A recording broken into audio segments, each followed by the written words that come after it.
Hello, Marvelites. You are watching Marvel's The Pull List. I'm Ryan, aka Agent M. And I'm Tucker. And every week we talk about new comics that are out. We pick a couple that we're super hyped about. We tell you why with a cool theme. Tucker, what is our theme this week? We are going coastal. We have different stories that are taking place on the West Coast, a couple that are taking place on the East Coast, and then some that may not take place near there anywhere at all. But we're beginning with The Punisher #1.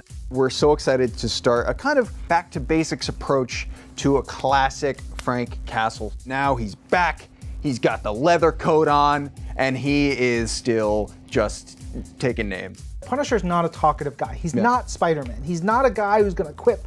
He is the nightmare walking. Here it's Frank, full page splash, guns blazing, bullet casings everywhere, fire and fury, and then you turn the page, you got these two 9-panel grids. It's chaos and mayhem, and it like the second to last panel sticks in my brain. It's Punisher and his hands at his sides, dripping blood, bodies all around him. It is intense. Yeah. And while Punisher is so dark and so intense, we've got West Coast Avengers #1, which is bright and fun and poppy colors and stuff like that. And we go from Staten Island to West Coast Santa Monica, where they've got land sharks. It's bigger and it's more fun. You're gonna have them on bigger missions. I mean, in here, like literally bigger missions. There's a character who's like 200 feet tall in this issue that they have to deal with. It's so fun. Yeah, this is the first of a Kelly Thompson double dip this week. And I just love the way she writes this teen dynamic. It is so much fun. It's just bouncy. It's such a great ride all the way through. And really, I feel like it's so good because they're so bad. Like, they're so bad at their jobs. Like, they're not a crack superhero team. Be nice. Moving back across the country to the East Coast, we're picking up with Life of Captain Marvel. This is issue #2.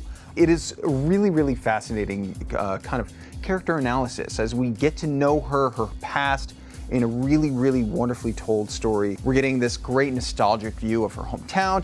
She's seeing old friends. It's really great and really fun. Then we're seeing moments where, being at home is reminding her of her past and her difficult family relationships and how that's impacting her in the present. You and I, we may punch a wall or punch a pillow or scream like, ah! She goes to the moon, she screams on the moon, superhero yelling, and then she punches the damn moon. It is awesome. It's so good. That's a little bit of Beyond, but we go beyond even further with Mr. and Mrs. X #2. And in here you've got Rogue and Gambit. They're on their honeymoon. They're just trying to have a good time, Tucker. Come on. Why would you do this to them? Deadpool shows up because he's on the hunt for something that they have their hands on. I mean, he makes them frustrated with each other, with him, they fight him, it all adds up to like this crazy, chaotic thing all at the same time. They're dealing with each other, and then they're dealing with everything else on top of the story.